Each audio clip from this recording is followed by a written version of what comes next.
Accidents నివారణకు కేంద్ర ప్రభుత్వం చర్యలు చేపట్టింది. ఎక్కడైతే ఎక్కువగా యాక్సిడెంట్స్ జరుగుతున్నాయో, యాక్సిడెంట్ ప్రోన్ ఏరియా ఉందో దాన్ని బ్లాక్ స్పాట్ గా గుర్తించబోతుంది కేంద్ర ప్రభుత్వం. అందుకుగాను రాష్ట్ర ప్రభుత్వాలకి ఆదేశాలు జారీ చేసింది. ఎస్పెషల్లీ పోలీస్ డిపార్ట్మెంట్ ఉన్న వాళ్ళు, ఆ ఏరియా ఉన్న వాళ్ళు ఎక్కడైతే ఎక్కువ ప్రమాదాలు జరుగుతున్నాయో వాళ్ళకి తెలపాలని తెలిపింది.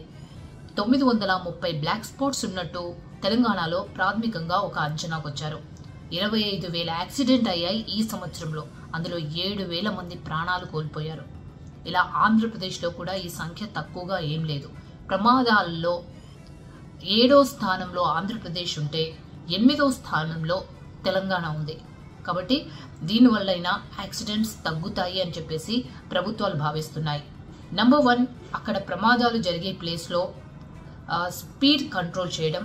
నంబర్ 2, సీసీ కెమెరాస్ ఏర్పాటు చేయడం.